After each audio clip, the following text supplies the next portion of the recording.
Hey everybody, it's Sensei Sid with Fields Karate. And I've got your Karate at Home video assignment for Monday. Like all of our other sessions, I want you to take a little bit of time and do all your warm-ups. Do your stretches and all your calisthenics, and then I want you to move into your Kata. For our Kata, we're going to fall back to kind of a tried and true method. I want you to do every Kata you know at least 3 times. Now, if you only know 1 or 2 Kata, then I want you to bump it up and I want you to do a total of 10 Kata minimum. But once you know 4 Kata, you're well beyond that anyway. But every Kata you know at least 3 times, but no fewer than 10 Kata total.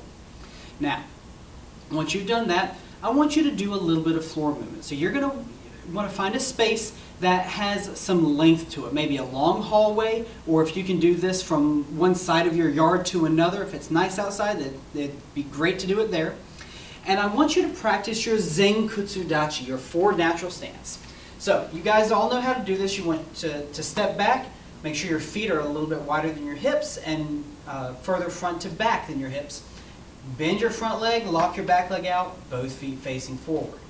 And in this stance, I want you to take a step and I want you to do a hand technique. You're going to start with a down block, and you're going to step and do another down block and another down block, and you're going to do that 20 times.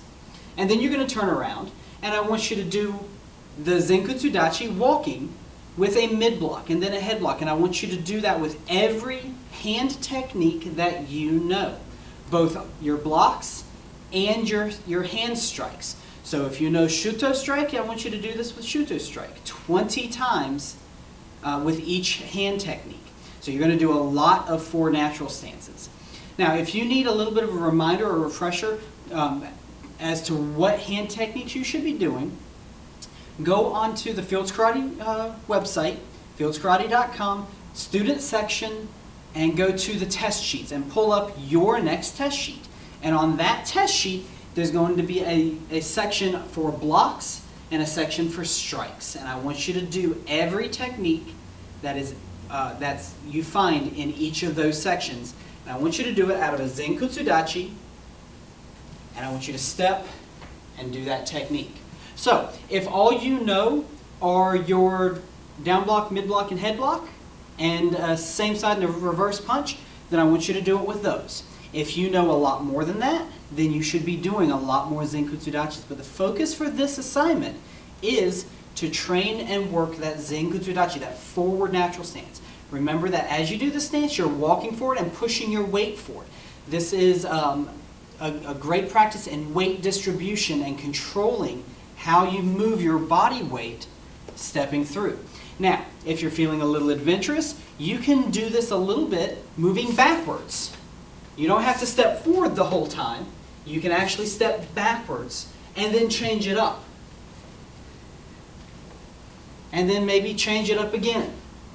But you can turn and walk forward the whole time, or if you want to do some walking forward and some walking back, that's fine as well. So that's going to be your focus for today's assignment. Do every hand technique and every hand strike and every block that you know out of a Zenkutsu Dachi as you walk in that forward natural stance.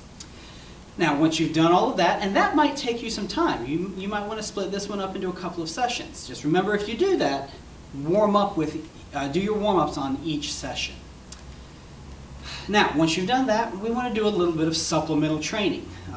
Some things that you might see people do in a typical gym. And today we want to focus on our biceps a little bit. Biceps become very important as we grab opponents, and especially our hikite, when we grab an opponent and pull them in, say into one of our strikes, that bicep, pulling it in tight, becomes very, very important. So I need you to find something that's relatively heavy, something that you can lift, can move, but that you don't do easily. And if you can find something that you can do with just one hand but struggle a little bit, or if it's something that's a little bit bigger but you need both hands, that's fine as well. Either one can work. But we're going to do some curls. So this is a very typical, common exercise you see people do in gyms all the time. But let's say you find something that takes both hands to lift, but you can lift it. Something perhaps like a cinder block, or if you have a curl bar at home, then use that. But as you do it, you want to tuck your elbows in tight, make sure you have good posture, grab onto it tight, and you're going to drop it down, and you're going to all but straighten your elbows. You don't want to straighten your elbows completely, but you want to drop your hands down, keep your elbows slightly bent, and then pull it up until you have it right up in front of your chest. And down. Breathe in when you go down.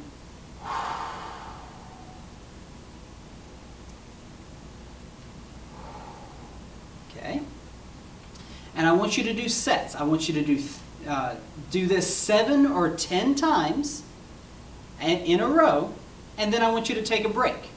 And then I want you to do it again, and then I want you to take a break. I want you to do 3, maybe 5 sets, and I want you to do 7 to 10 repetitions each time. Now, what you lift is going to be a little different for each person. If you're a little bit stronger, find something heavier.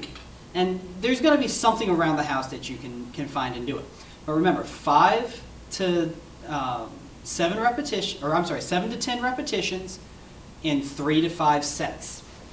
Now, let's say you can't find something quite as heavy as a